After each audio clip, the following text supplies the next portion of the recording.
Hi everyone, in this video I'm going to solve Cambridge International AS and A-Level Mathematics Paper 1, Pure Mathematics 1 in a session February-March 2022, Paper 1-2. So let's start with the first question. Question number 1, a curve with equation y equals to f of x is such that its first derivative f prime of x is given. It is given that f of 8 is equals to 5, find f of x, right? So we have given f prime of x, which is equals to 2x to the power minus 1 over 3 minus x to the power 1 over 3. Okay, in order to get the function, so we need to integrate both sides with respect to dx, right? So this derivative and this integral is cancelled out and we are just left with f of x, which is equals to 2x to the power minus 1 by 3 plus 1 over minus 1 over 3 plus 1 minus x to the power 1 by 3 plus 1 over 1 by 3 plus 1, the power root of integration, right? Plus the constant of integration. Okay. Further simplification, f of x is 2x to the power minus 1 and plus 3 is 2. 2 by 3 over 2 by 3 minus x to the power 3 plus 1 is 4, right? This is 4 by 3 divides 4 by 3 plus the constant of integration. Okay. Further simplification, we have f of x is 2x to the power 2 by 3 and the reciprocal of 2 by 3 is 3 by 2 minus x to the power 4 by 3. The reciprocal of 4 by 3 is 3 by 4 plus the constant of integration, right? So this 2 and this 2 is cancelled out. F of x is 3x to the power 2 by 3 minus 3 by 4 x to the power 4 by 3 plus the constant of integration, right? Now, in order to get the value for constant of integration, we have given that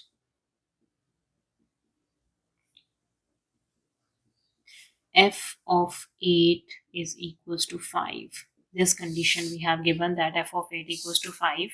Then when x is 8, the f of x is 5, right? So f of x value is 5 when x value is 8. So 8 to the power 2 by 3 minus 3 by 4, 8 to the power 4 by 3 plus c. This implies f of x means x value is 8 and this f of x is equals to 5. This would be 5. Let me solve for c. 8 to the power 2 by 3 multiplied by 3 is 12. Okay, 8 to the power 4 by 3 multiply 3 divided by 4 is negative 12 plus c. So positive and negative 12 is cancelled out. 5 is the value for the constant of integration. Now we can say this implies equation of curve is equation of the curve, which is f of x. Just substitute c values 5 over here. Now we will get the equation of curve. F of x is 3x to the power 2 by 3 minus 3 by 4 x to the power 4 by 3 and plus 5. That is the equation of curve.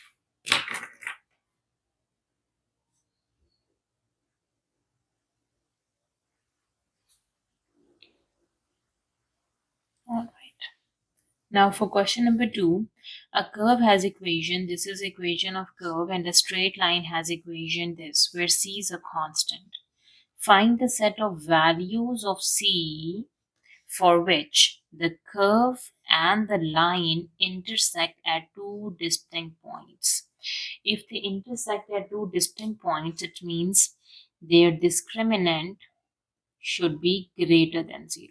When the discriminant is equals to 0, they intersect at one point, right? They have one point of intersection.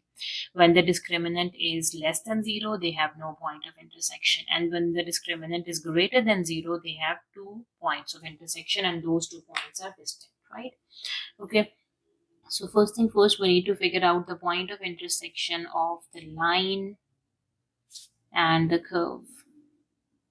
Both are in terms of y equals to something and y equals to something, so we can put them equal. So x square plus 2cx plus 4, the curve equals to the line 4x plus c. Shift the terms to the left side, x square plus 2cx plus 4 minus 4x minus c equals to 0. Now x squared, now the x coefficients are 2c and minus 4. 2c and minus 4 are the coefficient of x, and the constant term is 4 minus c is a constant term. Alright. Now we need to solve for the discriminant. We can say the discriminant for two distinct points b square minus 4ac should be greater than 0. Let me simplify this. So what is a, b and c? Okay. So a is a coefficient of x square, which is 1. B is a coefficient of x, which is 2c minus 4. And c is a constant term, which is 4 minus c. So now the b is 2c minus 4, its whole square, minus 4 times the a value is 1 and the c value is 4 minus c. This should be greater than 0. Open the square, a minus b whole square. The first term square, 4c square, minus 2 into 2c into 4. 2 into 2 into 4 would be 16. Minus 16c, and 4 times 4 is also 16. Now minus 4 is multiplying with 4 minus c is greater than 0. This is 4c square minus 16c plus 16. Minus 4 times 4 is 16 and plus 4c. 4 times c is 4c. Positive and negative 16 is cancelled out. We are left with 4c square minus 16c and plus 4c is greater than 0. Now we have minus 16 and plus 4 becomes negative 12. 4c square minus 12c is greater than 0. We can take 4 and c common. So c minus 3 is greater than 0. We are left with 4c square, and 4 times 3 is 12c. Yes. Now this implies we have 4c equals to 0, or we can say c minus 3 would be equals to 0. Now here the c value is 0 and the c value is 3. Okay. So as you can see, this is a quadratic equation, right? So let me draw the parabola. If I can draw the parabola.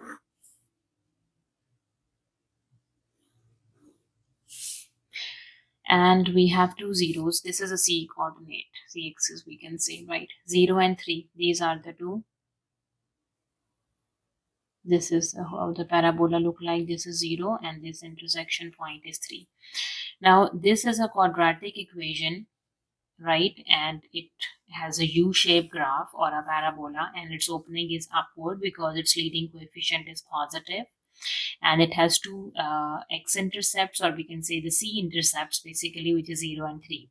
So when this is greater than 0, at what point it is greater than 0? So it is greater than 0 when the c value is, this point it is greater than 0. C values are less than 0, and when the c values are more than 3. Okay, so it is greater than, these values are greater than 0, more than 0. These values are more than 0, these values are less than 0, right? So when the c values are less than zeros, it's greater, right? And when c values are more than 3, it is greater. So this implies when c is less than 0 and c is greater than 3.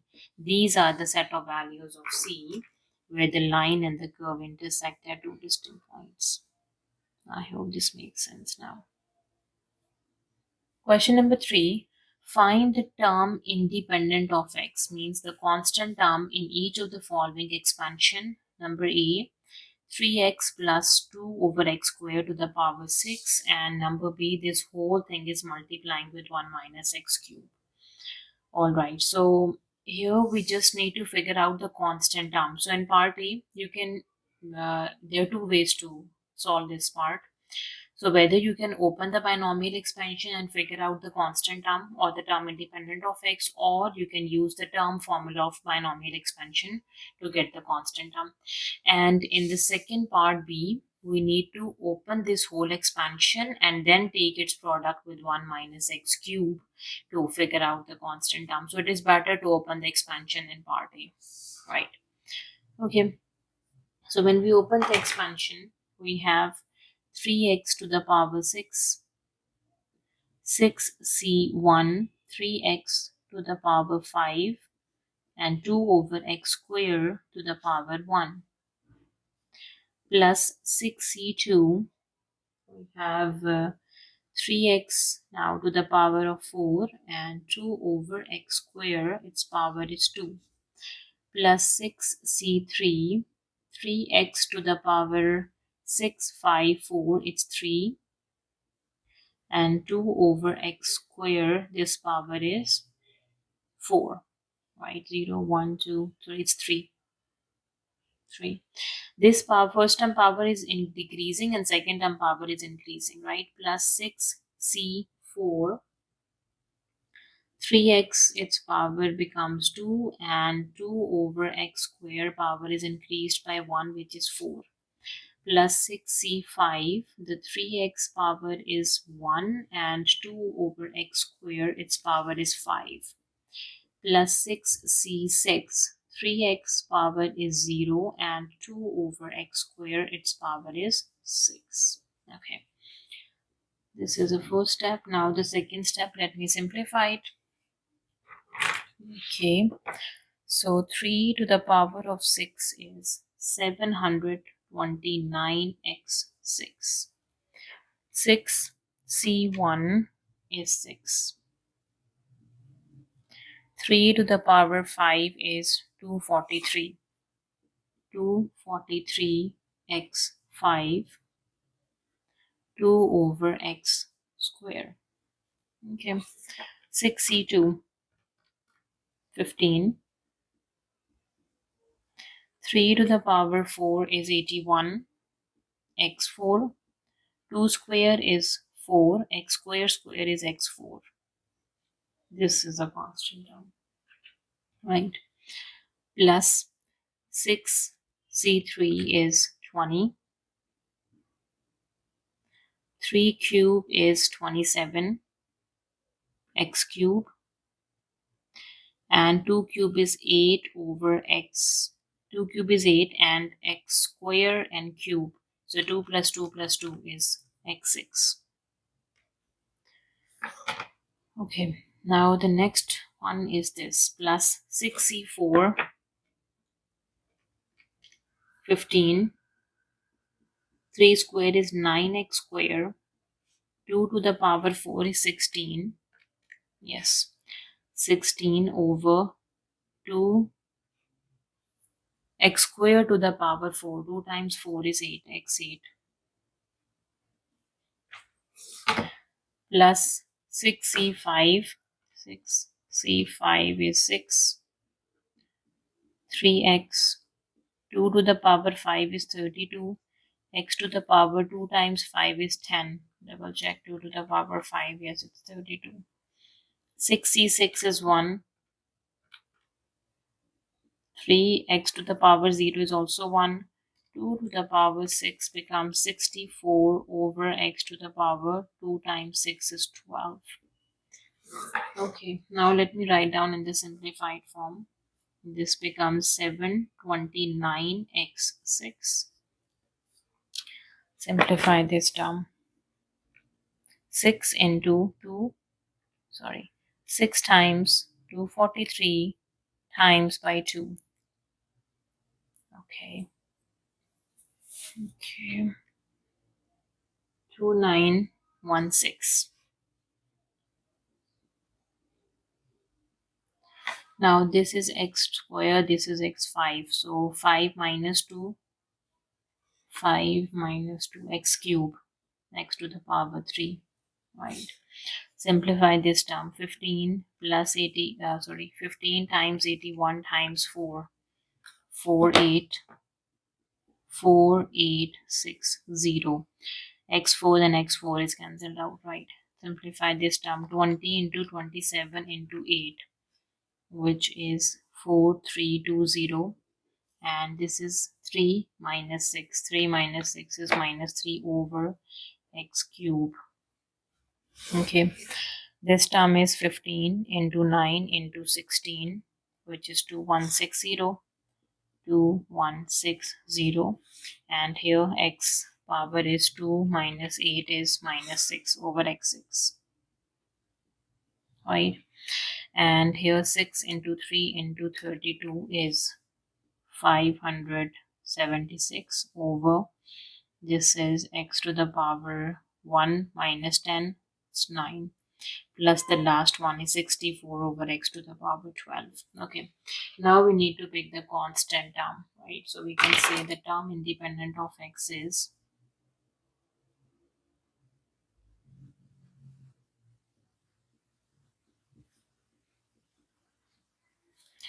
with the term which do not involve x. This is 4860. This is a term which is independent of x. Okay, now for part B, this expansion, its product with 1 minus x cube, the whole thing. Okay, so let me open this expansion, which is 729x6 2916x cube 4860 4320 over x cube 2160 over x6 576 over x9 plus 64 over x12. Its product with 1 minus x cube. First product with 1. Okay. Now we have to pick the term independent of x.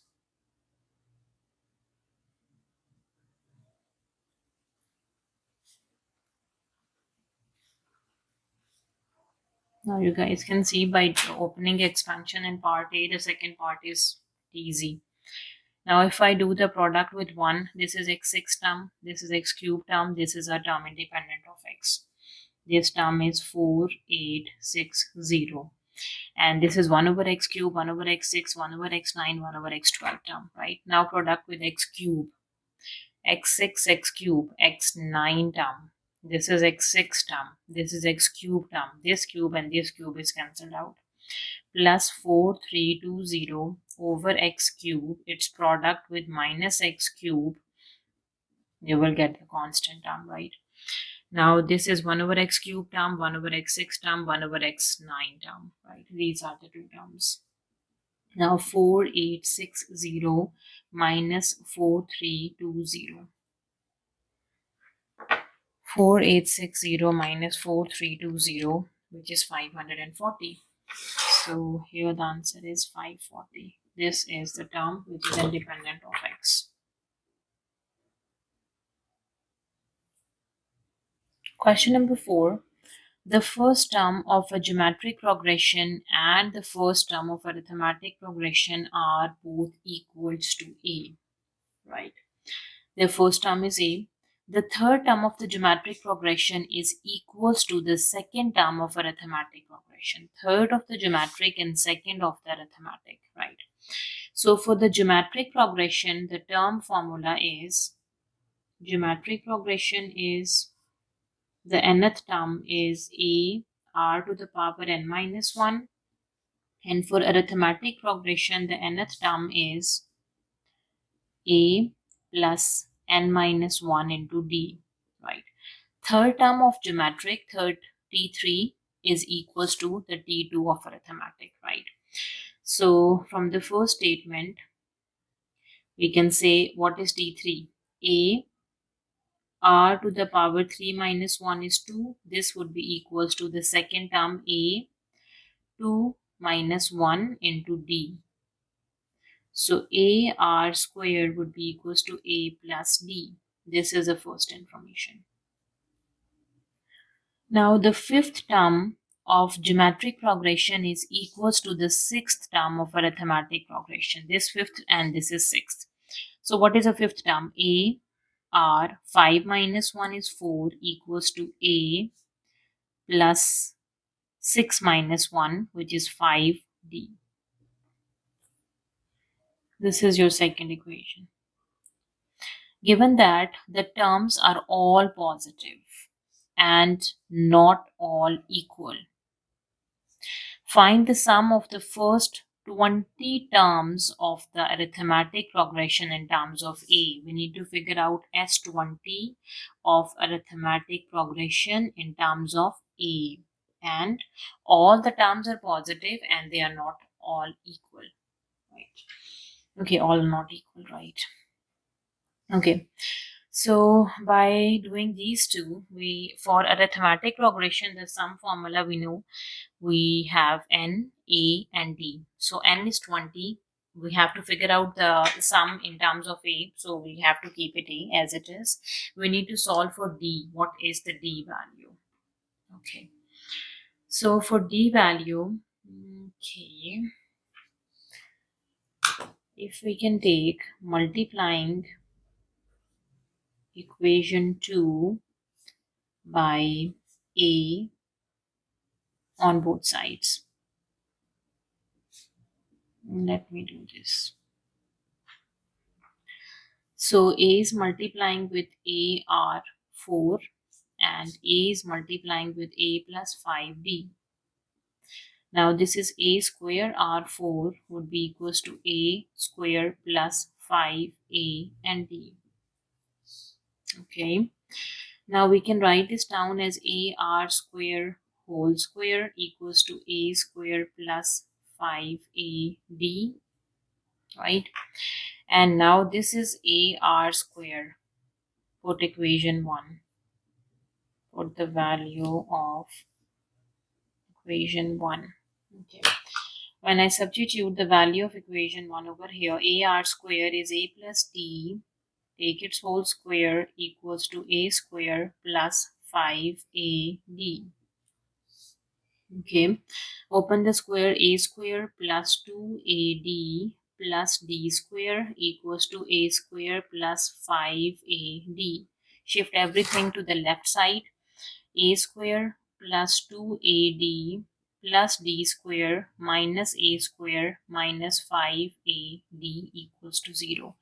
Positive and negative a square is cancelled. We are just left with d square, and 2ad and 5ad is minus 3ad equals to 0. Okay. Now we can say, taking d common, d minus 3a is left, right? So from here the d value is 0, or we can say d minus 3a is equals to 0. So here the d value is 3a. So d is also in terms of a is also in terms of a, and n is 20, right? So which value of d we have to pick? We can take d equals to 3a, because common difference never be equals to 0, right? In arithmetic progression, d is a common difference and that is not equals to 0. Okay, now let me write down for the sum formula for arithmetic progression. For arithmetic progression, Sn equals to n by 2 into 2a plus n minus 1 into d. This is the sum formula for arithmetic progression. Okay, so n value is equals to 20. The a value is a and the d value is 3a. Substitute everything. Now S20 is equals to 20 divided by 2 into 2a plus n is 20 minus 1 and d is 3a. Okay. Now S20, 2 times 10 is 20. This is equals to 2a plus 19 into 3a, because 20 minus 1 is 19. S20 is 10 into 2a plus, what is 19 times 3? 57. 57a. In 57, if we add 2 is 59. So S20 is 10 is outside and this is 59a. 59 multiplied by 10, this would be 590a. This is the sum of first 20 terms of arithmetic progression in terms of a. Question number 5, part A. Express the standard form of a quadratic equation in this form. It is a vertex form. So here we apply a completing square method. Completing square method. So in completing square method, the first step is to take the coefficient of x square common from the first and the second term. Okay, the first step, take 2 common from the first term and the second term. So we are left with x square, and 2 times 4 is 8x, and the last term is as it is. 2x square, 2 times 4 is 8, right? Now take the coefficient of x divided by 2. You will get some answer. Take its whole square, you will get some answer, and add and subtract this number inside the bracket. 2x square minus 4x plus 4 and minus 4 plus 14 is as it is. Okay, further simplification, we have to combine the first 3 terms, and plus 2 is multiplying with the last term, 2 with minus 4 and plus 14. Now here the square is completed, x minus 2 whole square. 2 times 4 is 8 plus 14, and here we have 2. X minus 2 whole square. From 14 take away, okay, 14 minus 8 is 6, and plus 6. But we have to convert 2 is common from whole everything. So let me take 2 common. We are left with x minus 2 whole square plus 3. 2 is outside, right? X minus a is 2 and the b value is 3. This is the final answer.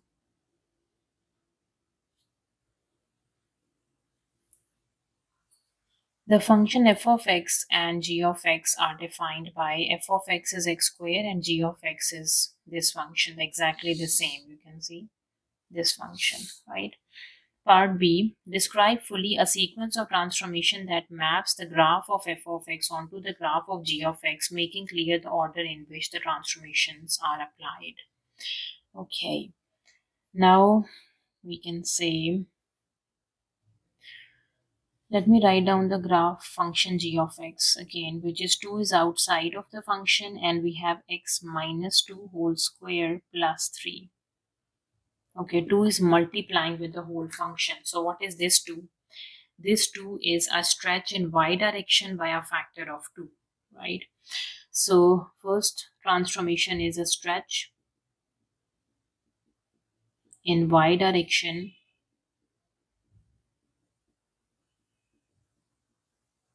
by a factor of 2, right? This implies you have y equals to f of x changes to y equals to 2 times f of x. The whole function is multiplying by 2, right? Or we can say y equals to 2 and f of x is x square. So 2x square, right? Okay, now what happened to this 2 and this 3? So anything which is subtracted with the x value is the horizontal translation, and with outside is a vertical translation. So now we have a translation, 2 units, it's negative, so it's towards right, and 2 units right and 3 units up. Okay, the second transformation is a translation, 2 units right. When we have minus 2, so it is towards right, and 3 units up. Vertical translation is the same. If it is positive, it is up. If it is negative, it is down. But for horizontal translation, it is opposite, right? If for negative, it's right. For positive, it is left. So we can write down the translation as 2 and 3. This is a translation equation. Now what happens to y? Y equals to 2. Now x square is multiplying with x minus 2 whole square and 3 positive 3. This is your g of x. So these are the two series of transformation. The first thing is a stretch in x direction, stretch in y direction by a factor of 2, and we have a translation 2 units to right and 3 units up. Question number 6. The circle with equation and a straight line with equation are shown in the diagram. So we have given a circle and a straight line. Okay, the line intersect the circle at point A and B. So this is a line, it intersects the circle at 2 points A and B, and the center of the circle is at C. C is basically the center of the circle, and the center of the circle coordinates are -1 and +2. So then the C is -1 and 2. These are the coordinates of the center. Now for part A, find by calculation the coordinates of A and B, the x and the y coordinates for A and B. So basically, we have to find the point of intersection of a circle and a line. So basically, there are 2 points of intersection, right? So the point of intersection of circle and line. Let me figure out. So the circle is x plus 1 whole square plus y minus 2. So what is the y value? Just substitute the y value. Y value is 3x minus 20. The y value, and -2 its whole square equals to 85. Okay. This is x plus 1 whole square, and this is 3x minus 22 whole square equals to 85. Now here a plus b whole square and a minus b whole square. Let me open the formula. So this is x squared, the first term square, plus 2 into first term into second term. 2 into x into 1 is 2x, plus the second term square, 1 square is 1. Same. First term square, 3x whole square is 9x square, minus 2ab. So minus 2 into 3x into 22 is 132x. 132x, and 22 square would be 484 equals to 85. Okay, now this is x square, this is 9x square, it becomes 10x square. This is 2 and minus 132 is minus 130x, and 484 plus 1 is 485, and shift the 85 on the other side, minus 85. I just simply these two add up and then subtract 85, so it's just 400. 10x square minus 130x plus 400 equals to 0. Okay, everything is divisible by 10 on both sides, right? So this is just x square minus 13x plus 40 equals to 0. Okay, now you can factorize it or apply the quadratic formula. This is your choice. So let me apply the factorization. 1 times 40 is 40. The other factors of 40 is 5 times 8 is 40. And when you do minus 5 and minus 8, this is negative 13. Yes. Minus 5 minus 8 is minus 13. You can break them down. So here x square minus 5x minus 8x and plus 40 equals to 0. Taking x common, we are left with x minus 5, and take negative of 8 common. X minus 8 times 5 is 40. The two factors are x minus 5 and x minus 8. These are equals to 0. So this implies x minus 5 is equals to 0 and x minus 8 is also equals to 0. So here the x value is 5 and here the x value is 8. So we have the x coordinates 5 and 8. Okay, so here the x coordinate, we can say this is 5 and here the x coordinate is 8. So a x coordinate is 8 and the b x coordinate is 5 because b is before a, right? So here the a x value is 5 and here this point x value is 8. Let me figure out the y coordinates as well. By plugging into the equation of line, you will get the y coordinates, right? To get y coordinates,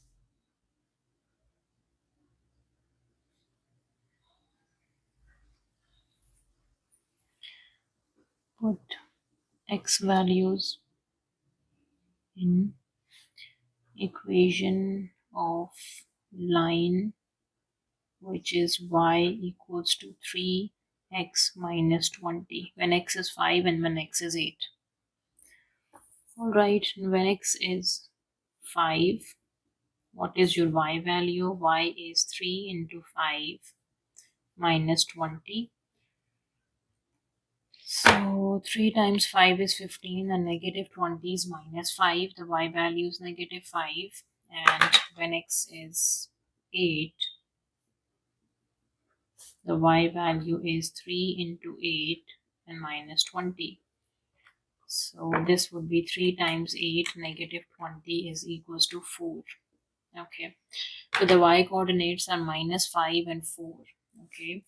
So the coordinates are 5 minus 5 and the other coordinates are 8 and 4. Okay.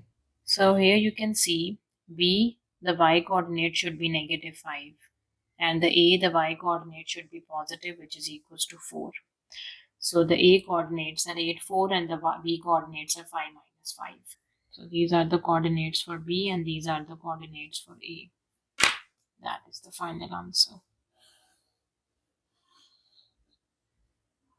Now for part B, find an equation of the circle which has its center at C, for which the line with the equation this is tangent to the circle. So basically we have to find the equation of a new circle whose center is C, and we have given the center, the same center C. So the center for this circle is negative 1 and positive 2. So this center is negative 1 and positive 2. This is the center of a circle, right? So we need to figure out the equation of a new circle whose center is same but the radius is different. Now how to figure out the radius? They said the line, this line is tangent to the circle. Now you can see here this line is not tangent to the circle. It touched the circle at 2 points. The tangent line touched the circle at only 1 point. So I did a sketch of that circle. So we need to figure out basically the equation of this circle whose center is the same, but this line now tangent to the circle. This line must touch the circle at 1 point, right? So this line, now you can see this line is tangent to the circle. The line with this equation is tangent to this circle which I drew.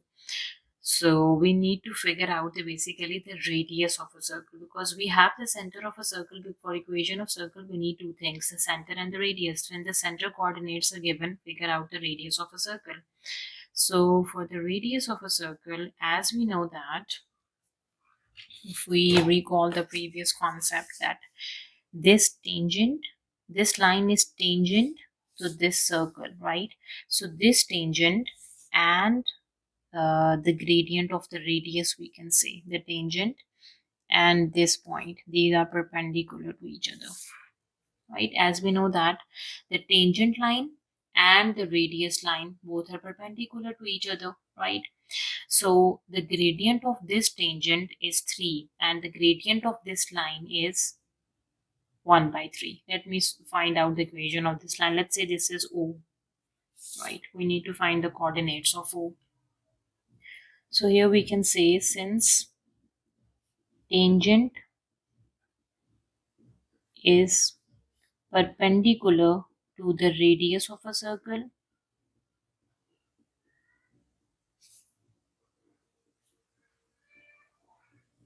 right? So when the tangent is perpendicular to the radius, you can see this tangent line is perpendicular to the radius of a circle. So the gradient of tangent is 3 and the gradient of this radius would be minus 1 by 3. So we can say the gradient of the line C and O coordinate, let's say, are xy, right? If I can say these coordinates of O are just xy, this gradient is minus 1 by 3, right? This implies the gradient of radius is negative 1 by 3. Gradient of tangent is 3. Gradient of radius is negative reciprocal of 3, which is minus 1 by 3. And what is the radius? Radius is O and C, right? Now we can need to figure out the equation of line OC, right? Now, equation of line O and C. Okay, O coordinates are x, y, and the C coordinates are minus 1 and 2. Let me figure out what is the equation of this line. Okay, so the equation of line we know is y equals to mx plus c, y equals to mx plus c. So y would be equals to m values minus 1 by 3 x plus c. To get the c value, use the coordinates of the center, which is minus 1 and 3. So the center coordinates minus 1 and 2. Sorry, we have to use these. When y value is 2, the x value is minus 1. So minus 1 by 3 into minus 1 plus c. So 2 equals to 1 over 3 plus c, and from 2 subtract 1 over 3, you will get the coordinate, the value for c. So 2 minus 1 over 3 would be 5 by 3. So 5 by 3 is the value for c. Okay. So now we can say this implies the equation is y equals to minus 1 over 3x plus 5 over 3. This is the equation of line OC, right?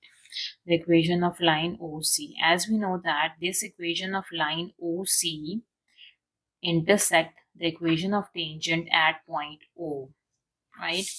So let me find out the coordinates of O now. Okay. Equation of line OC and equation of tangent intersect at point O. And now we need to figure out the coordinates of O, right? As we know, this line and this tangent, they intersect at one point. Let me find out their point of intersection, the coordinates of O. And once we get the coordinates of O, you have to find out the distance between C to O, that is the radius of a circle. Okay, now this is a line, this is a tangent, and this is equation of the line OC. So minus 1 over 3 x plus 5 by 3, this would be equals to 3x minus 20. Solve for the x coordinate. So minus 1 over 3x minus 3x, this would be equals to negative 20 and negative 5 over 3. Okay, minus 1 by 3 and minus 3, and minus 3 is minus 10 by 3 x, and we have negative 20 and negative 5 by 3 would be negative 65 over 3. Negative 65 divided by 3. Now you can cancel the negative sign, cancel the 3. So from here the x would be equals to 65 over 10. Sorry, 65 divided by 10 is 13 by 2. So the x coordinate is 13 by 2. So once we get the x coordinate, plug into your equation of line OC or equation of tangent. This is up to you to solve for the y coordinate. So y would be equals to 3 into the x coordinate is 13 over 2 and negative 20. Let me solve for the y coordinate here. So 3 into 13 by 2 and minus 20, which is minus 1 by 2. So the y coordinate is negative 1 by 2. So here we can say the coordinates of O are coordinates of the point O. We fixed the x coordinate is 13 by 2 and the y coordinate is negative 1 by 2. Alright.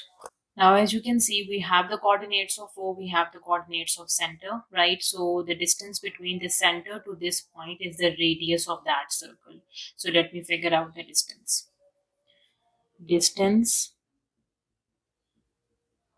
from C, the center of a circle, to O is the radius of a circle.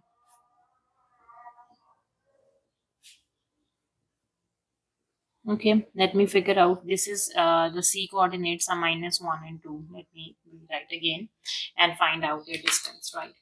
So the radius of a circle is square root of x2 minus x1 whole square, negative 1, negative 13 over 2 whole square, plus y2 minus y1 whole square, which is 2 plus 1 by 2 whole square.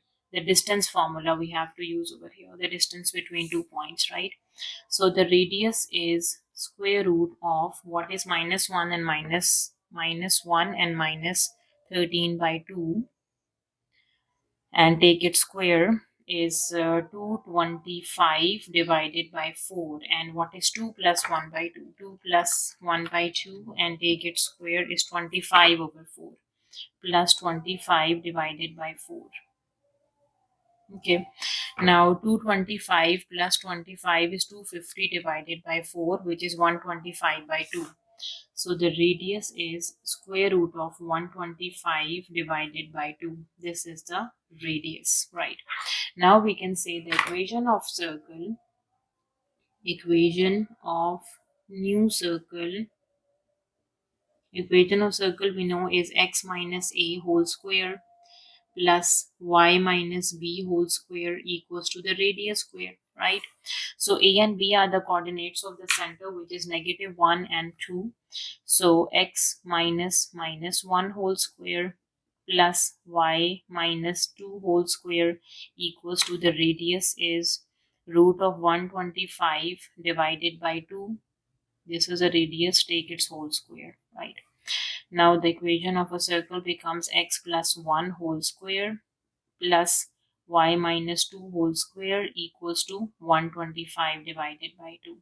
That is the equation of a circle. Okay. Question number 7, part A, show that the left hand side equals to the right hand side. So let me start from the left hand side.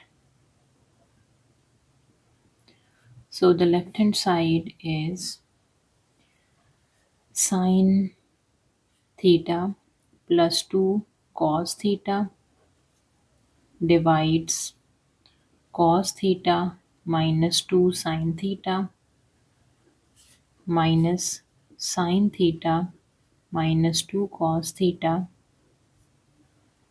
whole divides cos theta plus 2 sine theta. So as you can see, the denominators are cos theta minus 2 sine theta, cos theta plus 2 sine theta. So we have to cross multiply. This term is multiplying with the opposite denominator, and this term is multiplying with this denominator. Okay, so the first sine theta plus 2 cos theta, this is multiplying with this term and with this term, cos theta plus 2 sine theta. Okay, minus sine, and then sine theta minus 2 cos theta is multiplying with cos theta minus 2 sine theta. Okay, now everything divides, all divided by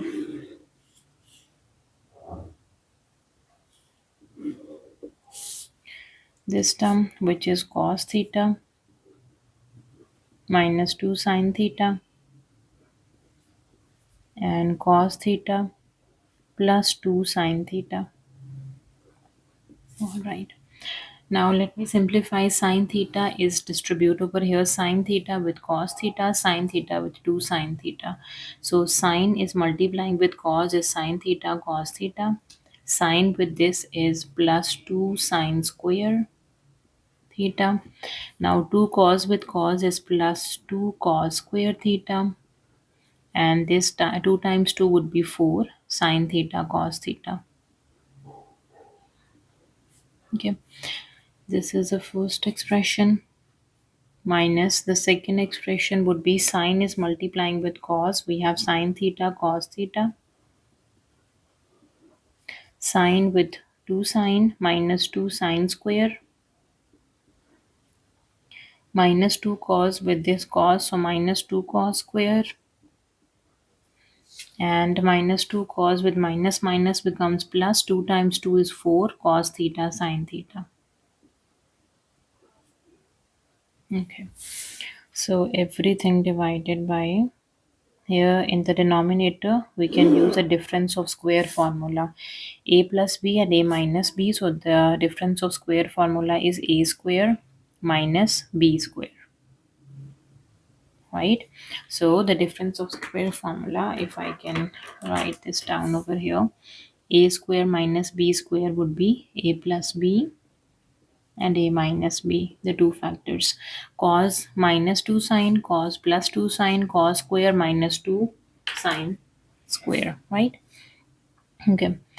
Now let me simplify this further. This is sine cos, this is sine cos, this is 4 and this is 1. So we have 5 cos theta sine theta. Okay. Now let me take 2 common from here, and we know that sine square theta and plus cos square theta would be equals to 1. I just took 2 common, and this is the first one. Minus for the second one, we can see this is cosine sine cos, so this would be again 5 cos theta sine theta. And negative 2, you can take common, sine plus cos would be cos square theta plus sine square theta is 1. Now let me divide everything by cos square, and 2 square would be 4 and sine square theta, right? So this is cos square theta minus 2 square is 4 sine square theta. Now here we use the identity that sine square theta plus cos square theta would be equals to 1. So this term is 1 and this term would be 1. Okay. Now we have 5 cos theta sine theta plus 2. This is 1 minus 5 cos theta sine theta. This is minus 2 and that term is 1. Everything is divided by cos square theta. Okay, you can see the denominator should be in terms of cos square, right? So keep cos square as it is. We have minus 4. What is the formula for sine square theta? To get the value for sine square, we have 1 and shift the cos on the other side, 1 minus cos square theta. I substituted the value of sine square theta over here. Okay, now let me open the bracket from the numerator. 5 cos theta sine theta plus 2, and open the negative sign, so minus 5 cos theta sine theta, and this minus and minus becomes plus 2, everything divided by, we have cos square theta minus 4 is multiplying with 1 is minus 4, minus minus becomes 4 cos square theta. Now here you guys can see 5 cos theta sine theta minus 5 cos theta sine theta is cancelled out. We are just left with 2 plus 2 divided by 1 and 4. So becomes 5 cos square theta and negative 4. So this is 2 plus 2 is 4 divided by 5 cos square theta minus 4. That is my right hand side. So it is proved. You guys can see 4 over 5 cos square minus 4. 4 over 5 cos square minus 4. Now for part B, hence solve this equation. This would be equals to 5. So we know that this whole thing, as you can see, this whole thing is 4 over 5 cos square minus 4, and that would be equals to 5. We have already proved in part A. This is 4 over 5 cos square theta minus 4 would be equals to 5, and the theta, it should be in 0 to 180 degree. It is in degrees, right? Okay, so further simplify, cross multiply 5 and cross multiplied with 5 cos square theta minus 4. So we have 5 already here, so just multiply with this term. 4 equals to 5 times 5 is 25 cos square theta, and 5 times 4 is 20, negative 20. So 4 plus 20 would be equals to 25 cos square theta. I just shifted the 20 on the other side. This is 24 equals to 25 cos square theta. Now 24 divided by 25, that would be cos square theta, right? Now in order to get the value of theta, we have to do a square root on both sides. And whenever we do the square root, we have a plus and minus, right? So what is root 24 divided by 25, which is 0.979 or 0.980, plus minus 0.9798 up to 4 decimal place, we can say 9797 rounded to 8. This is your cos theta. Now we have two cases, for the positive one and with the negative one, right? So we can say cos theta is 0.9798, or we can say cos theta is negative 0.9798. All right. So the first thing is to figure out what is the base angle, right? So the base angle is theta equals to cos inverse of 0.9798. And here the base angle is theta equals to cos inverse of 0.9798. So whenever we figure out the base angle, so we are not considering the negative signs, right? So it is in degrees. My calculator is in radians. So let me convert it into degree mode. Right now, cos inverse 0.9798, this becomes 11. Theta is 11.54 degrees. Here again 11.54 degrees. Right now here the cos is positive and here the cos is negative, so we have to draw the coordinate diagram and check cos is positive and negative in which quadrant, right? Okay, so in the first quadrant, all trigonometric ratios are positive. In second, sine is positive. In third, tangent is positive. In fourth, cos is positive, right? So as you have seen that theta is from 0 to 180 degree. This is 0 degree and this is 180 degree. So we are just considering the first and the second quadrant, right? So the first quadrant, the value of theta is the base angle, and the second quadrant, the value of a theta is 180 degree minus the base angle, right? So here the cos is positive and here cos is negative, you can see. So for the positive cos, we just consider the first quadrant. It is also positive in the fourth quadrant as well, but this is not in our given domain, right? And cos is negative in second and third, but we are just considering the second quadrant for this case, not for the third quadrant, because it is not in the domain, right? Okay. Now according to the given domain, we can say that cos is positive in first quadrant. When cos is positive in the first quadrant, so what is the value for theta first quadrant, which is equals to the base angle, which is 11.4 degrees. This is one of the solution. Okay. And the second case is cos is negative here. Cos is negative in second quadrant. And for second quadrant, the value of theta is 180 degree minus the base angle, which is 11.4 degrees. 11.5, sorry, 180 minus 11.5, which is 168.5 degrees. So the theta is 168.5 degrees. Now these two values are in the range from 0 to 180 degree.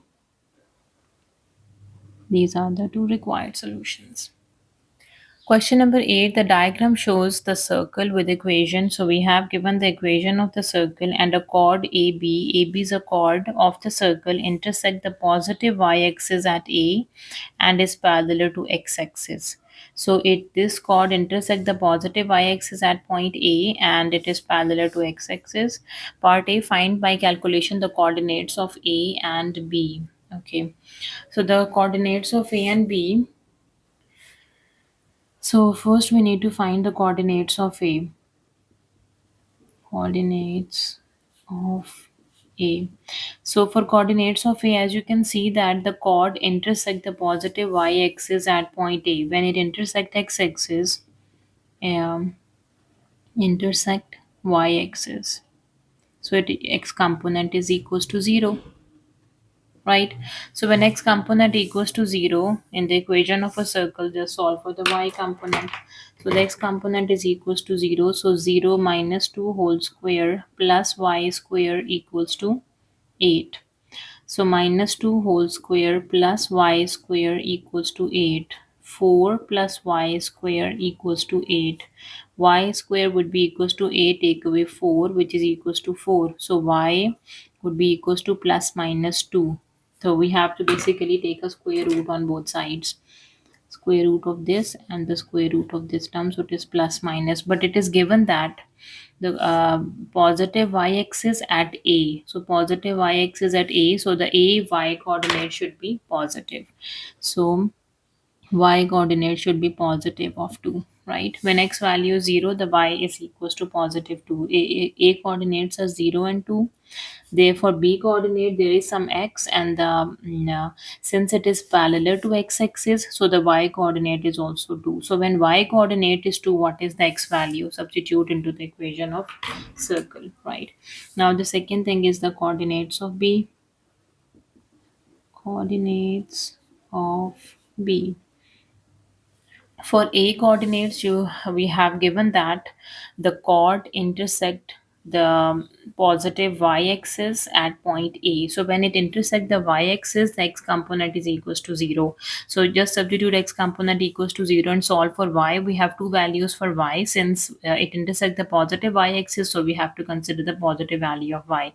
And the second information we have given that it is parallel to x-axis. So this line and this line both are parallel to x-axis. It means if a x y component is 2, then the by component is also equals to 2, right?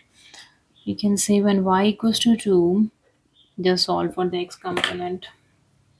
So x minus 2 whole square plus y square is 2 square equals to 8. So x minus 2 whole square plus 4 equals to 8. And here x minus 2 whole square equals to 8, take away 4, which is equals to 4. Okay. Now we have root x minus 2 whole square equals to plus minus root 4. Okay, and now x minus 2 would be equals to plus minus 2, right? So from here we have x minus 2 is 2, or we can say x minus 2 is negative 2. So from here the x value is 2 plus 2, and here the x value is minus 2, and shift the 2 on the other side is plus 2. So the x coordinate is 4 here and the x coordinate is 0 here. So it is obvious that x coordinate is not equals to 0. The x coordinate should be equals to 4 over here, right? So those are the coordinates for b. So we can write this down that the a coordinates are 0, 2, and the b coordinates are 4 and 2.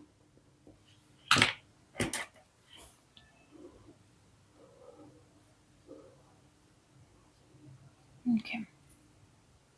Now for part b, find the volume of revolution when the shaded segment is bounded by the circle and the chord AB is rotated through 360-degree about x-axis. Just this shaded segment is rotated about x-axis when you shade it about x-axis. Okay.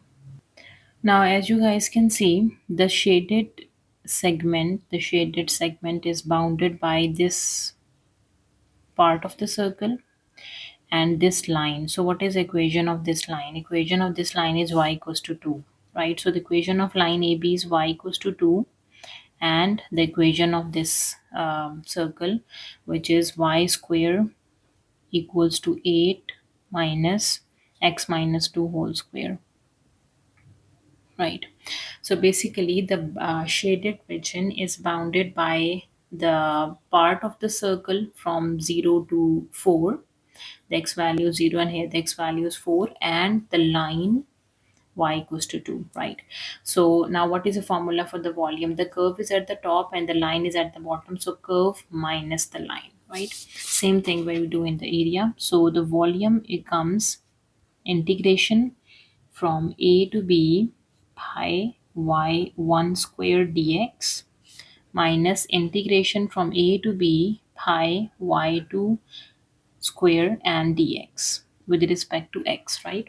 Okay, now what is a and b? A and b are basically the limits, the x, because it is in the x-axis.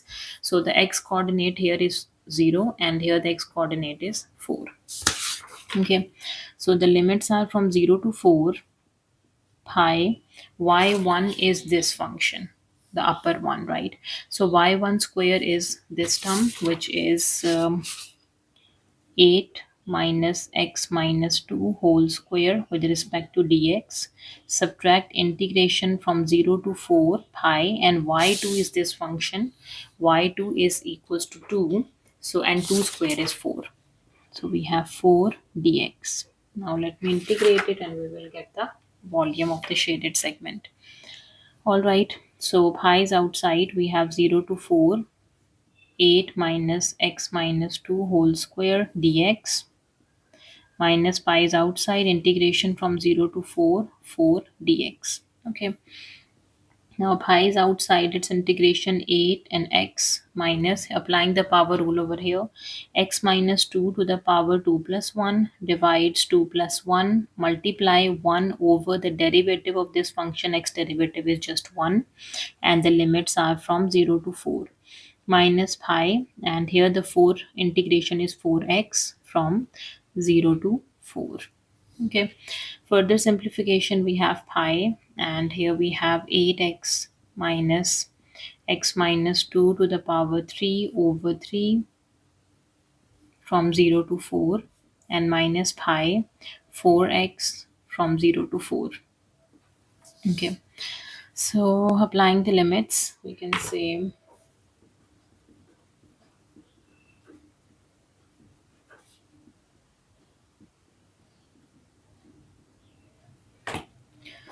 so when we apply the limits, the volume becomes pi is outside. The upper limit is 8 into 4 minus 4 minus 3, 2 cube divided by 3. This is 2. 4 minus 2, sorry. Okay, this is the upper limit, and subtract the lower limit is 8 into 0 minus 0 minus 2 whole cube divided by 3. This is a lower limit. Now minus, we have a pi. The upper limit is 4 into 4 minus the lower limit is 4 into 0. Further simplification, the volume becomes pi is outside. We have 4 times 8 is 32. This is 32. And from 4 take away 2 is 2. 2 cube is 8, and 8 over 3 minus 8 over 3 minus 8 times 0 is 0, and we have 0 minus 2 is minus 2, minus 2 cube is negative 8, so negative times negative is positive, so we have 8 over 3 minus pi. 4 times 4 is 16, minus we have a 0 over here.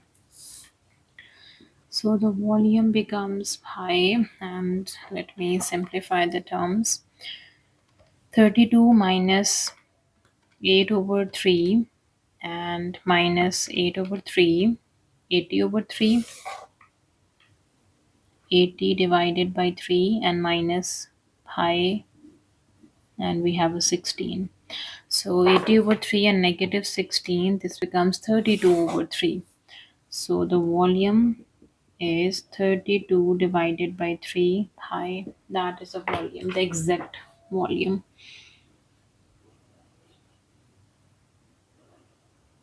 Okay.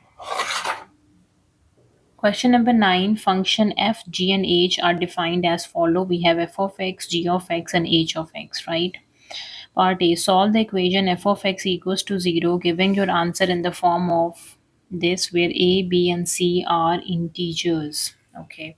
F of x equals to 0. Let me simplify this. When f of x is equals to 0, we have to solve for x equals to something. Okay, f of x is this function for x is greater than equals to 0, right? X minus 4 x to the power 1 by 2 plus 1 equals to 0. Here we have to use a supposition. We can say let t is equals to x to the power 1 by 2. Okay, if t equals to x to the power 1 by 2, then what is t square? Then t square would be equals to x to the power 1 by 2 and its whole square, which is just x. Means the x value is t square and x to the power 1 by 2 is t.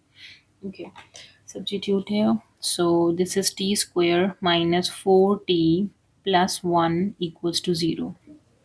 Okay. Now this is a quadratic equation and a variable t. Let me apply the quadratic formula over here. So t would be equals to minus b plus minus square root b square minus 4ac divides 2a. So what is a, b and c? A is a coefficient of t square, b is a coefficient of t, and c is a constant term, which is just 1. Okay, let me substitute everything. So t would be equals to negative, the b value is minus 4 plus minus square root b square minus 4 square minus 4 into a into c divides 2 times of the a value. Now t is equals to 4 plus minus negative 4 square is 16 and minus 4 which is 12, and root of 12 would be 2 root 3. This is 2 square root of 3 divided by 2. Okay, now t is equals to, taking 2 common, 2 plus minus root 3 divided by 2. From the numerator I just took 2 common and cancel it from the denominator. So the t value is 2 plus minus root 3. Okay, now this is a t. Now we suppose t is square root of x, right? X to the power 1 by 2. So put it back. So this t is basically root x is 2 plus minus root 3. We have to solve for x. So here we have two cases. Square root of x is 2 plus root 3 and square root of x is 2 minus root 3. In order to get the value of x, we have to do the squaring on both sides. So this square and square root is cancelled out. Here you will get the x value. So the x is equals to the square of a plus b whole square. So 2 square is 4. 2 times 2 is 4 root 3. And root 3 square is just 3. And here x value is 2 square is 4 minus 2 times 2 is 4 root 3 and plus 3. Okay, so here the x value is 4 plus 3 would be 7 plus 4 root 3, and the x is 4 plus 3 7 minus 4 root 3. So you can see giving your solutions means more than one solution in the form of x equals to a plus b root c, where a, b, c are integers. A plus b root c, a, b, c are integers. 4, 7, 4, 3 are integers. 7 minus 4, 3, these are integers. So these are the two solutions.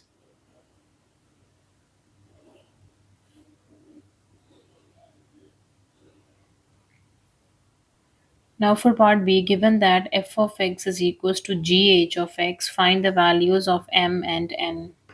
Okay, what is, this is your f of x and this is equals to g h of x. Okay, so first let me simplify what is g h of x. G and h of x, this is g, and h of x is this x to the power 1 by 2 and minus 2.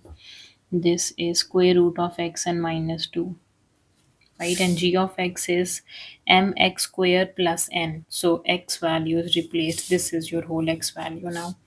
So this becomes m root x minus 2 whole square and plus n.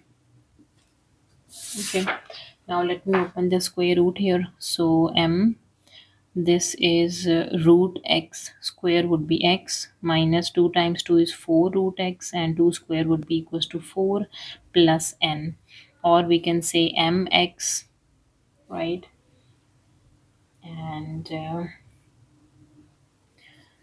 plus 4m root x plus 4m plus n.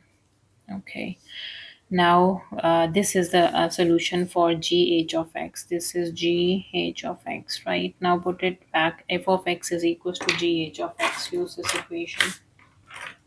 Okay, you can say given that f of x is equals to gh of x. So my f of x was x4 root x plus 1, x minus 4 root x plus 1, and this would be equals to mx plus 4 root x with m plus 4m plus n. Okay, now we have to compare the coefficients basically to get the value for m and n. Comparing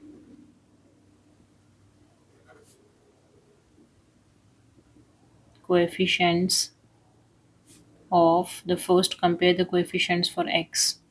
So when we compare the coefficient of x and x, here it's 1 and here it is m.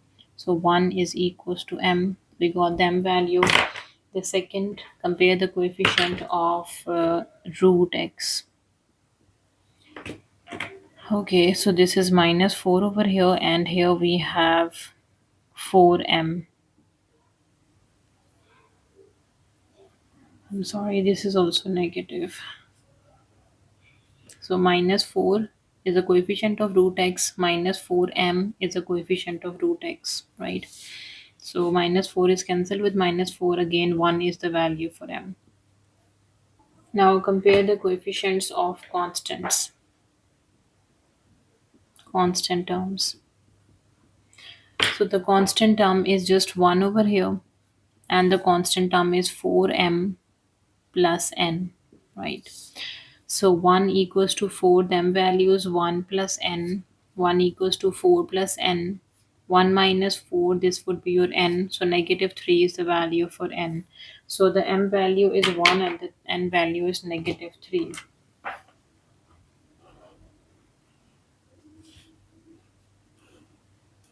So these are the values of m and n. Question number 10. The diagram shows a circle with a center A of radius 5 centimeter. A to C is 5, A to D is also 5. Okay. And a circle with the center B of radius 8 centimeter. B to C is 8, B to E is also 8. Right. Okay. The circle touches at the point C. The two circles touches at the point C, so that AC and B, this is a straight line. This information we have given that this is a straight line. The tangents at point D on the smaller circle intersect the larger circle at E. The tangent at point D. So there is a point D and we have to draw the tangent at point D. The tangent at point D on the smaller circle. D is a point on the smaller circle. Just draw the tangent. This tangent line touches the larger circle at E and passes through B, the center of the second circle. Part A, find the parameter of the shaded region. Okay, so parameter of the shaded region. All right. So for the shaded region, as you can see, we need to figure out this arc length DC, this arc length CE, and the length D to E. That would be the parameter of the shaded region. Right? Okay, now this is given that it is a right angle triangle. How? Because this is a tangent line and tangent is always perpendicular to the radius of the circle, right? Okay, so if this is your 5 and this length is 5 plus 8, this length is 13. 5 plus 8, their sum is 13, right? Okay, if you can see like this, now you can easily understand this is a right angle triangle, right? So this is the base, this is the hypotenuse, and we need to figure out the perpendicular. So if I apply the Pythagoras theorem, the hypotenuse square equals to base square plus perpendicular square. Let me apply the Pythagoras theorem over here. Consider triangle ABD and apply the Pythagoras theorem, right? So the hypotenuse is 13, it's square. The base is 5, it's square. And the other side is BD. Take it square. Okay, so from 13 square, if you subtract 5 square, you will get BD square. 13 square is 169, 5 square is 25. This is BD square. Okay, so 169 minus 25 is 144. 144 is BD square, and 144 is the square of 12. Square root of answer is 12. Root on both sides. It's plus minus, but it's length, so we have to consider it positive. So from here, the BD length is 12.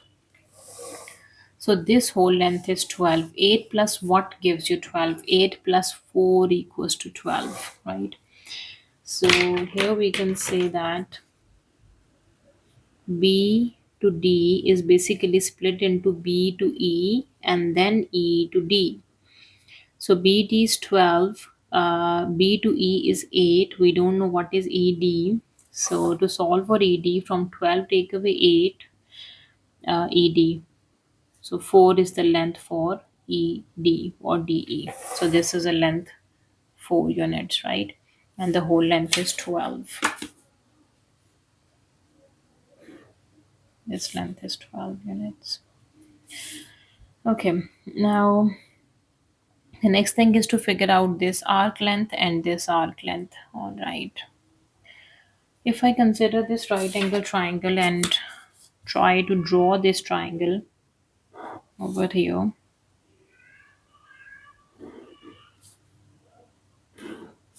so the right angle is at D and this is A and the other side is B. Okay, A to D is 5, D to B we have done it's 12, and this AB is 13. Okay, we need to figure out this angle A and the angle B. Okay, so when we do the angle A and B, you can see it is a right angle triangle. We can apply the primary trigonometric ratios to get the angle A. We can say opposite over the hypotenuse.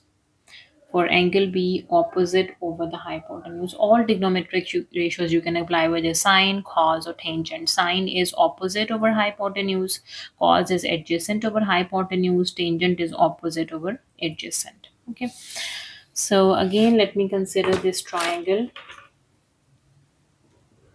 Consider triangle ABD. Okay. So if I can say sine of angle A is opposite is 12 and the hypotenuse is 13. And same if you do sine of B, opposite is 5 and the hypotenuse is 13. Let me show you again.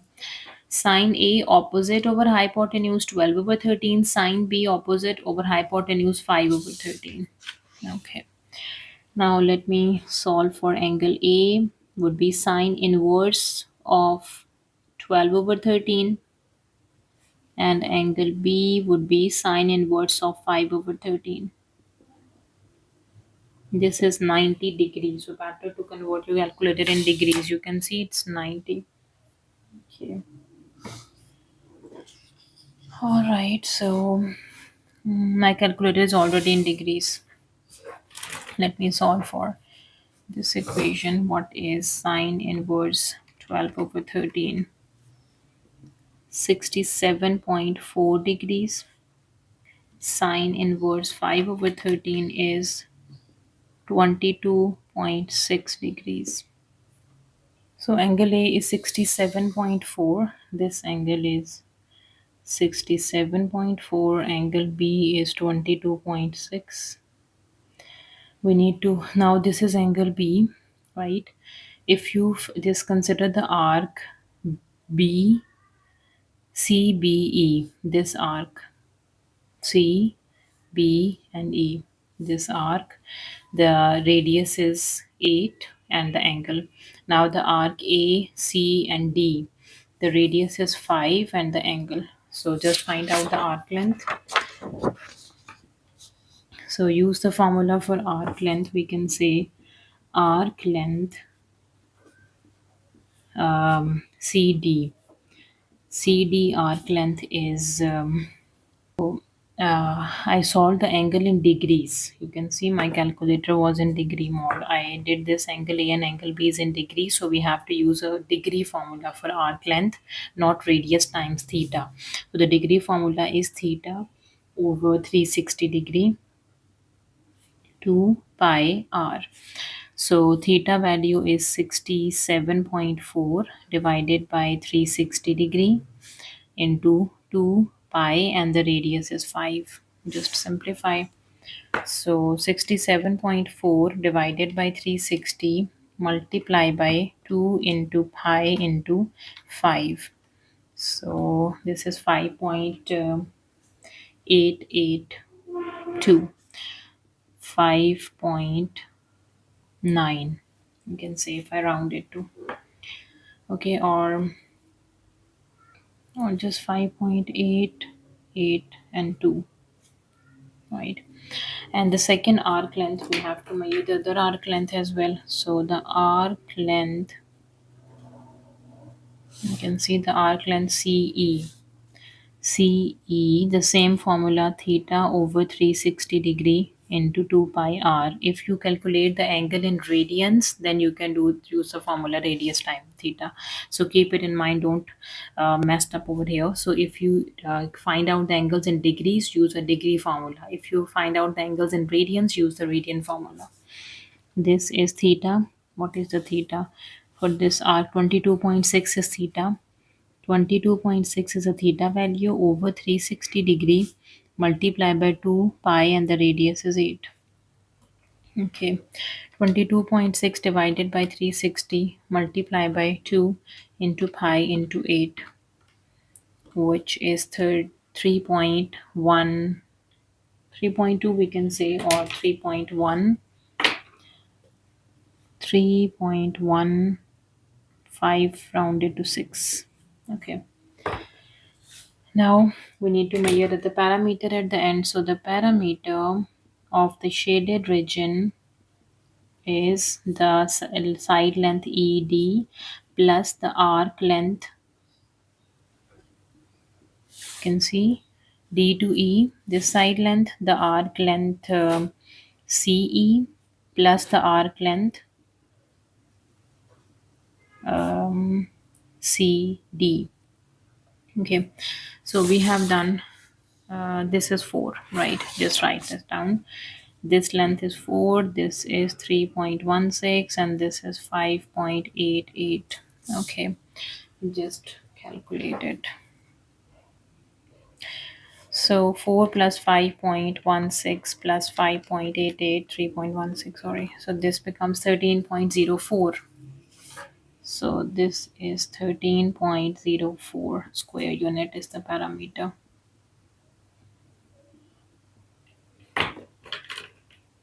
That is the formula for the parameter, right? Oh, sorry, the answer for the parameter. Now for part B, find the area of the shaded region.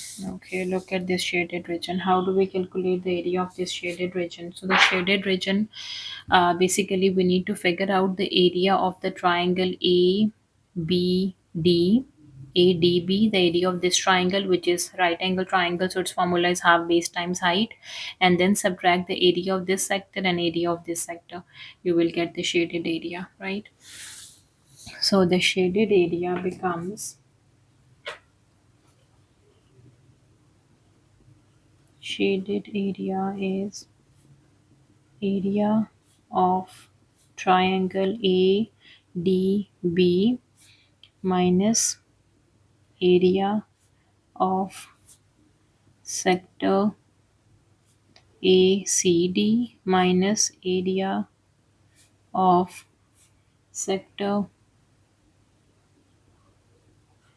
BCE. Because these two sectors are not shaded, from the triangle area subtract the two sector areas, you will get the shaded area. Okay, so now the shaded area becomes, area of a triangle is half base times height. So base of the triangle, you guys can see this is a base of the triangle and this is the height of the triangle, 5 and 12. So half 5 times 12 minus area of a sector is again theta over 360 pi r square, right? So for the sector ACD, so this sector is A, C and D. Theta is this and the radius is this. 67.4 and 5 is the radius. 67.4 over 360 into pi r square. The radius is 5 square. minus the area for the sector BCE, B, C, and E, theta, and the radius is 8. Theta is 22.6 over 360 degree pi r square. Radius is 8 square, right? Okay. 5 times 12 divided by 2, this is 30. Okay, the other one is 67.4 divided by 360 degree multiply by pi times 25, because 5 square is 25. So this answer is negative of 14.7. The other one is 22.6 divides 360 degree multiply by pi times 8 square. 8 times 8 is 64. 12.62. Okay, the final answer is from 30, take away 14.70 and take away 12.62. So that is 2.68. So the shaded area is 2.68 square units.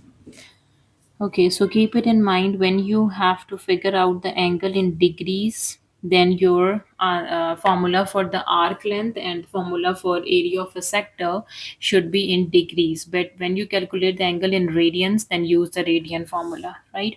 Let me write down the degree formulas. Degree formulas. Okay, so the degree formula for the arc length is theta over 360 degree into 2 pi r, and for the sector area is theta over 360 degree into pi r square. These are the formulas when you calculate the theta value in degrees. When you do in radians, then its formula is radius times theta, and its formula is half r square theta. Question number 11, it is given that a curve with has equation where k is a constant. Okay, part A. Find in terms of k the value of the values of x for which there is a stationary point. For stationary point, there is a stationary point. So we know that for stationary point,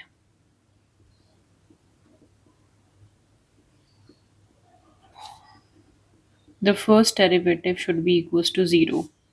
Y prime is equals to 0.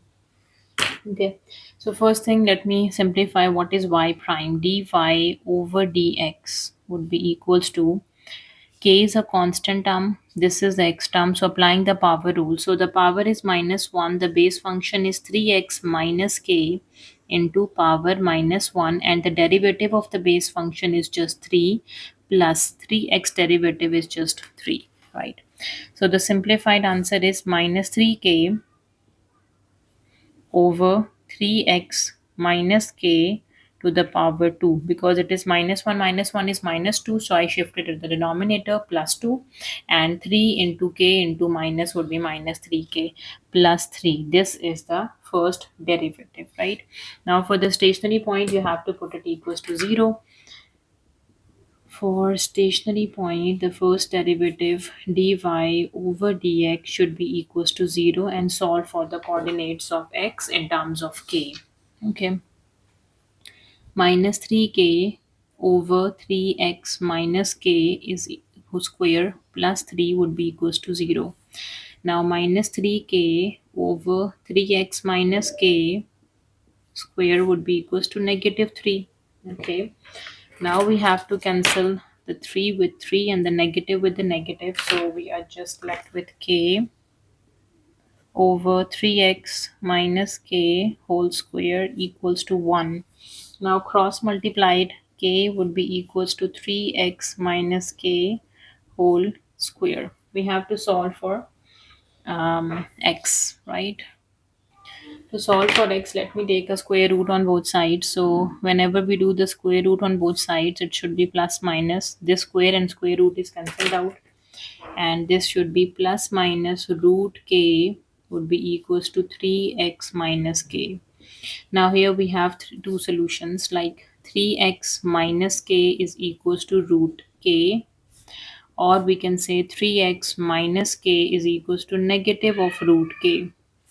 So what is 3x here? 3x would be equals to, shift the k on the other side, is positive k plus root k, and the x would be equals to k plus root k divided by 3. This is a value for x. And the other hand, 3x would be equals to k minus root k, and x would be equals to k minus root k divided by 3. So these are the two possible values of k, x. They solve for the values of x in terms of k. This is the first value with a positive root k, and this is a second value with a negative root k. The function f has a stationary value at x is equals to a and is defined by, this is a function f of x, right? For x should be greater than equals to 3 by 2, means the x should be greater than equals to 1.5. So 3 by 2 is 1.5. So x equals to a is the stationary point of this function, right? Okay, so means this a value should be 1.5 or more than 1.5, right? Because the x value is a. So this should be 1.5 or more than 1.5. Part B, find the value of a and determine the nature of the stationary point. Okay, so if I compare this function with the given function in part A, you can see here y equals to k, 3x minus k to the power minus 1 plus 3x. Now this k is replacing with 4. This is the whole thing, right? So when k is equals to 4, what are the x coordinates of the stationary points? The x coordinates of the stationary point is this. X coordinates of the stationary points. Okay, so the x coordinate is 4 plus root 4 divided by 3, or the other x coordinate is 4 minus root 4 divided by 3. So x would be equals to 4 plus 2 divided by 3, which is x is equals to 6 over 3, and 3 times 2 is 6. X is equals to 2. Or x is equals to 4 minus 2 divided by 3. X is equals to 2 by 3. Okay, this 2 by 3 is, 2 by 3, 0.67. So as you can see, we have given that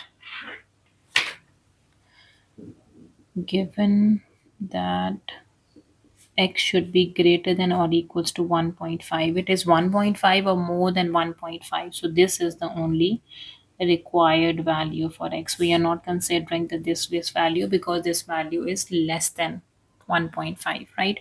So x equals to a is the value for the stationary point. So from here the a value is equals to 2. This implies we got a, which is equals to 2. X is equals to a, that is equals to 2. Okay, we got the value of a. Now we need to determine the nature of this value, right? So for the nature, we need to figure out the second derivative. This is the first derivative. When you substitute k equals to 4 over here, you will get the first derivative and figure out the second derivative. Now for the nature of the stationary point, we consider the first derivative for k equals to 4.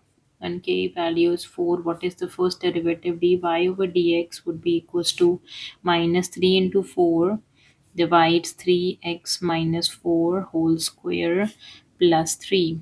So this becomes, the first derivative is minus 12 into 3x minus 4 to the power negative 2 plus 3. For the nature, differentiated one more time, take the second derivative d2y over dx square. This would be equals to negative 12 is a constant, applying the power rule of derivative. Minus 2 is a power. The base function is 3x minus 4. We have a power minus 1, and the derivative of the base function is just 3, and this 3 derivative is just 0. It is a constant. So the second derivative for this function is, we can say 3, 2, and 12, right? So minus 12 into minus 2 into 3 would be 72. So we have 72 divided by 3x minus 4, and its whole power is minus 2 minus 1 is minus 3, to shift into the denominator plus 3. Right, so what is the stationary point? So the stationary point was x is equals to 2. So what is its nature at x is equals to 2? So we have 72 divided by 3 into 2 minus 4 its whole cube. 3 times 2 would be 6, and 6 minus 4 is 2. 2 cube is 8. So 72 divided by 8 is 9. So 9, and it is greater than 0 when the second derivative is positive at the stationary point. So we can say x is equals to 2, or we can say a is equals to 2 is the minimum stationary point, not the maximum.